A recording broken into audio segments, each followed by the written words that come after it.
시험을 좋아하는 학생은 없습니다. 학생들은 시험 치기 싫어해요. 그런데 학생이면 다 시험을 쳐야 됩니다. 초등학생도 그렇고요. 중학교, 고등학교, 대학교, 박사과정도 학생이니까 다 시험을 봐야 합니다. 싫지만 원하지 않지만 시험을 통해서 자신의 실력이 준비되어지고 또 실력이 증명되어지죠. 시험을 준비하면서 자기가 배웠던 것을 정리하고 자기 것으로 만드는 그런 시간들이 되어집니다. 시험을 통해서 학생들은 더 한층 더 성장하고 또 실력이 완비되어지고 또 다음 단계로 넘어가는 그런 길목을 통과하게 되는 것이지요. 우리 신앙의 삶도 그렇습니다. 하나님께서 우리에게 늘 언제나 이런 크고 작은 시험을 주십니다. 그것은 테스트, 우리의 믿음을 증명하는 시험이죠. 우리가 영적으로 견고해져 가고 연단되어져 가고 또 한층 성장을 이루어가고 성숙을 이루어가도록 우리의 삶 가운데 늘 언제나 하나님께서 원하시는 때에 크고 작은 시험을 주십니다. 우리는 그 시험을 믿음으로 인내함으로 또 하나님 말씀에 순종함으로 하나하나 통과해 갈 때에 우리의 믿음이 견고해져 가고 또 하나님 앞에 증명되어지고 나타나게 되고 또 열매가 맺게 되는 줄로 믿습니다. 사단 마귀도 시험을 줍니다. 사단 마귀가 주는 시험은 테스트가 아니라 템프테이션이죠. 유혹을 하는 겁니다. 믿음에서 떨어져 나가도록 우리가 멸망하도록 하나님으로부터 떨어져 나가도록 죄를 짓도록 하는 템프테이션으로서 시험을 주는 것입니다. 그러나 하나님께서는 우리를 파괴하고 멸망시키기 위해서 시험 주시는 것이 아니라 우리의 믿음이 견고히 세워져 가고 하나님을 더 신뢰하고 의지하고 우리의 믿음이 믿음으로서 한층 더 성장하고 자라나기를 원하시는 그 측면에서 테스트로서의 시험을 주시는 것이죠. 이스라엘 백성들에게 하나님은 이 광야를 허락하시고요. 이 광야의 인생길을 통해서 그들에게 늘 언제나 시험을 하셨어요. 언약을 주시고 율법을 주시고 하나님께서 그 환경 속에서 그들이 어떻게 하나님을 경험하고 하나님을 의지하고 하나님을 따라 살아가는 삶을 살아가야 하는지 하나님은 그를 두고 지켜보셨던 것입니다. 오늘 본문의 말씀에 보면은 이스라엘 백성들이 출애굽하고 나서요. 엘림에 이르러서 그곳에서 또 이렇게 많은 이런 신선한 물을 공급케 하시고 휴식을 주시고 쉼을 주시고 이렇게 출발케 하셔서 이제 시내산을 이렇게 향해 나아가는데 엘림과 시내산 사이에 신광야에 그들이 머물게 됩니다. 이제 출애굽한 지 2달째 되는 15일에 되는 그날에 그들은 드디어 또 다른 시험에 맞닥뜨리게 되어지는 것이죠. 목이 마르고 배가 고프고 먹을 것이 없어져서 하나님 앞에 불평을 쏟아놓게 됩니다. 모세와 아론을 향해서 그들은 불평합니다. 왜 우리를 이렇게 고생시키느냐. 애굽 땅에 고기 가마 곁에 우리가 있을 때 우리가 거기서 실컷 떡을 먹었을 때에 차라리 거기서 죽었으면 좋았을 텐데 왜 이 광야로 이끌고 와서 여기에서 줄여 죽게 하느냐. 여기서 굶어 죽게 하느냐. 그들은 하나님이 주시는 이 광야의 시험을 쉽게 믿음으로 통과하지 못하고 넘어졌던 것이죠. 이 광야는 우리에게 시험을 주는 장소입니다. 우리 인생은 광야와 같은 것이죠. 부족한 것 투성이입니다. 어렵고 힘들고 우리를 억누르는 여러 가지 것들이 있는 곳입니다. 이곳에서 우리가 살아남는 법, 이곳에서 우리가 믿음으로 단련되어지고 연단되어지는 것은 하나님을 신뢰하고 하나님만을 바라보며 하나님의 도우시는 손길을 우리는 더욱더 의지해야 될 줄로 믿습니다. 하나님이 그곳에서 주시는 것은 사실은 우리의 생명의 양식 되시는 하나님의 말씀을 주시는 거예요. 하나님의 율법을 주시는 겁니다. 하나님의 언약을 주시는 것입니다. 우리는 그 안에서 자유하는 법을 터득하고 배워나가야 하는 줄로 믿습니다. 예수님께서 이 땅에 오셔서 주신 것이 무엇입니까? 나는 생명의 양식으로 하늘의 양식으로 우리에게 오셨다고 분명히 말씀하셨어요. 이스라엘의 조상들은 광야에서 하늘로부터 내려오는 그 만나를 다 먹고 살았지만 결국 언젠가는 죽게 되었다는 것이죠. 그러나 하늘로부터 내려온 그 양식 대신은 예수 그리스도를 먹는 자는 영원히 죽지 아니하고 살 것에 대해서 분명히 말씀하고 있습니다. 우리에게 필요한 것은 떡이나 이 땅의 음식이 아니라 하나님 말씀으로, 하나님 입에서 나오는 모든 말씀으로 우리의 양식을 삼아야 될 줄로 믿습니다. 하나님은 하나님의 백성들이 내뱉는 모든 말씀을 귀 기울여 들으시는 것이죠. 이스라엘 백성들은 자기들은 큰 의미를 두고 그렇게 불평하지 않았을 거예요. 모세를 향하여, 아론을 향하여 하지 말아야 될 그런 말들을 쏟아 놓습니다. 불평을 하는 거예요. 원망을 하는 겁니다. 모세를 탓하고 아론을 탓하고 자기들의 신세를 한탄하면서 이제 우리는 죽게 되었다. 우리는 이제 죽겠다. 부정적인 그런 생각들을 다 쏟아 놓습니다. 이런 모든 말들을 누가 들으신다는 거예요?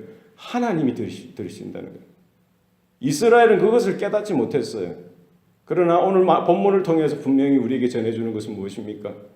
너희들이 한 그것이 모세와 아론을 향하여 쏟은 그 말이 바로 하나님을 향한 불평이요 하나님을 향한 원망이라고 계속 거듭해서 말씀해 주고 있는 것이지요. 믿는 우리 성도들이 내뱉는 이런 말들, 큰 소리든 작은 소리든 이 말은 누가 들으시는 거예요? 하나님이 들으시는 것입니다. 내가 내 남편을 탓하고 내 아내를 탓하고 내 자식들을 탓하고 내 부모님을 탓하고 우리 성도들을 탓하고 누구 이웃들을 탓하는 이 소리들이 결국은 하나님을 향한 원망이요 불평으로 하나님이 들으신다는 것입니다. 특별히 교회를 섬길 때 또 그렇습니다. 목회자를 향하여 혹은 교회 지도자들을 향하여 우리가 불평하고 원망하는 그것이 결국 누구를 향한 거예요? 하나님을 향한 것이라는 거예요. 하나님을 향한 불평이 된다는 것입니다. 무엇입니까? 우리의 모든 삶에 있어서 우리를 만나게 하신 분, 우리에게 옆에 세우신 그 모든 환경, 모든 사람은 누가 허락하신 거예요? 하나님께서 허락하신 거예요. 하나님께서 만나게 해주셨고 세워주셨는데 이 모든 관계에서 우리가 누군가를 탓하고 누군가를 불평하고 교회를 향해서 성도들을 향해서 이렇게 불평하는 것이 결국은 하나님을 향한 불평이 되어지더라는 것입니다. 하나님은 그런 불평을 다 들으십니다. 우리가 말하는 것, 생각하는 것, 우리가 믿음으로 절제하고 믿음으로 우리를 돌아보고 우리가 하나님이 기뻐하실까? 하나님이 원하실까? 하나님 앞에서 또 교회의 덕이 될까? 이런 것들을 생각하고 우리가 믿음의 언어를 사용하는 저와 여러분 될 수 있기를 소원합니다. 하나님께서는 이 모든 것들을 들으시고 오히려 진노하시고 그들을 징계하신 것이 아니라 오래 참으시고 그들에게 인내하시고 그들의 그런 불평조차도 다 수용하시고 들어주셨던 것을 오늘 본문을 통해서 볼 수가 있습니다. 이 밤에는 해가 질 때에는 메추라기를 주시겠다고 하시고 또 이른 아침에는 이 만나를 이슬이 내려와서 이슬이 마를 때에 이 만나가 내려오도록 하셨던 것이지요. 40년 동안 그들이 심지도 아니하고 거두지도 아니하고 이렇게 노력하지 않는 그 모든 광야의 삶 가운데서 하나님께서 하늘로부터 내려오는 양식으로 그들을 먹여주시겠다라고 약속하셨던 것입니다. 특별히 만나는 한 사람당 한 오멜씩 그리고 집안 식구들마다 다 한 사람은 한 오멜씩 거두도록 하셨던 것이요. 많이 거둔 자도 남지 않고 적게 거둔 자도 부족하지 않도록 한 사람당 한 오멜씩 그것이 이제 하루 먹을 수 있는 일용할 양식으로 하나님께서 허락해 주셨습니다. 그 다음 날까지 남겨진 것은 거기에 벌레가 생기고 이렇게 상하도록 썩도록 하셨던 것이지요. 그리고 제 6일째에는 2오멜씩 거두라는 거예요. 안식일 것까지. 그죠? 그래서 하루에 한 오멜씩 한 사람이 이렇게 거두라고 하신 것은 무엇입니까? 날마다 우리는 하나님이 주시는 은혜를 받아야만 살 수 있는 존재라는 거예요. 하나님께서 오늘 우리에게 필요한 일용할 양식, 우리 육의 양식이든 영의 양식이든 우리에게 필요한 양식을 하나님께서 허락해 주시는 것입니다. 이것은 어떤 특정한 사람에게만 주시는 것이 아니라 모든 이스라엘 백성들에게, 모든 믿는 하나님의 자녀들에게 골고루 공평하게 나눠주시는 하나님의 은혜인 줄로 믿습니다. 우리 모든 성도들이 하늘로부터 내려오는 이와 같은 은혜를 날마다 부지런하게 가서 거두고 또 받아야 할 줄로 믿습니다. 그리고 제6일째에는 이틀째 안식일 것까지 함께 거두어야 하는 것이죠. 그리고 제7일에는 하나님께서 안식일로 제정해 주셨던 것은 그날은 하나님만 생각하고 하나님께만 집중하고 하나님을 예배하는 날로 삼으라는 것입니다. 그래서 우리 이 땅에 살아가는 것이 결국 우리 먹고 사는 그 문제 때문에 사는 것이 아니라 우리는 하나님을 바라보며 하나님을 섬기며 하나님의 구원과 은혜 가운데 사는 존재라는 사실을 늘 언제나 기억하도록 하나님께서 불러주신 줄로 믿습니다. 그래서 우리가 먹는 데 너무 집착하는 인생이 아니라 먹고 마시는 것, 이것이 우리의 삶의 모든 것이 아니라 무엇입니까? 하늘로부터 내려오는 은혜, 하나님께서 우리를 먹여주시고 우리를 지켜주시고 우리를 인도하시고 주장하시는다는 사실을 우리는 기억하고 이 땅이 우리의 소망이 아니라 하늘의 소망을 품고 믿음으로 살아가도록 부름받은 줄로 믿습니다. 그리고 하나님께서는 그 만나를 항아리에 한 오매를 담아서 언약궤 앞에, 언약궤 안에, 말씀 증거판 안에 두도록 하셨습니다. 언약궤 아래 보관하도록 하셨고 그 이스라엘 백성들이 언약궤가 움직일 때마다 광야를 지나가고 이스라엘이 존재하는 동안 어쨌든 거기에 만나던 항아리, 그것을 보관케 하신 것은 무엇입니까? 과거 이제 장차 가나안 땅, 약속의 땅에 들어갈 때 만나가 그치게 될 텐데요.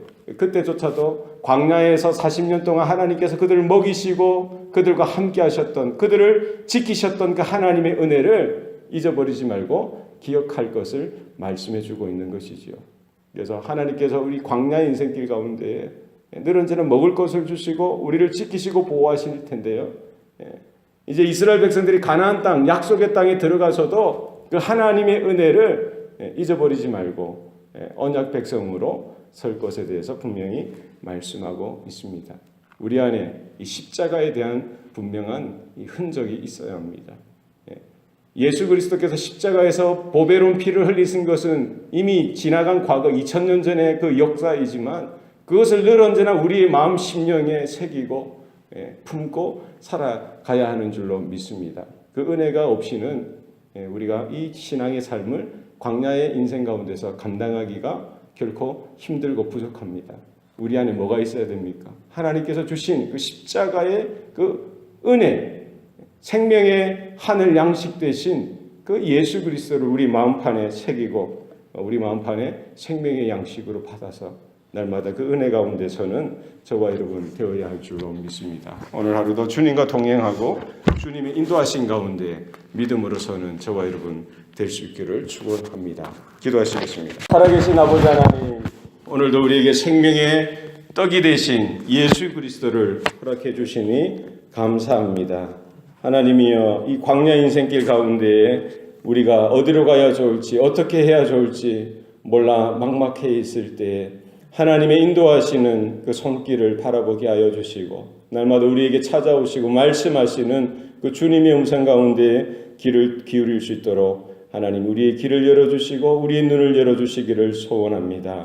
오늘 하루도 주님의 은혜 가운데 거하게 하여 주시고 날마다 주시는 그 일용할 양식 가운데 우리의 생명이 되게 하시고 우리의 양식이 되게 하여 주셔서 우리가 이 땅에 소망을 품고 살아가는 인생이 아니라 하늘의 소망을 품고 또 하나님께서 먹여주시고 입혀주시고 하나님께서 지키시고 인도하시는 그 모습 따라 우리가 설 수 있도록 하나님 주장하여 주시옵소서. 우리의 입술로 고백되어지는 모든 것들이 하나님께서 들으시기에 기뻐하시는 귀한 믿음의 고백되어지게 하여 주셔서 우리가 불평하고 불만하고 원망하는 모든 것들이 사라지게 하여 주시고 하나님을 찬양하고 하나님을 인정하며 우리 성도들을 격려하고 우리 자녀들을 축복하는 귀한 복된 입술들 될 수 있도록 하나님 붙들어 주시옵소서. 모든 것 감사드리고 예수님 이름으로 기도합니다. 아멘.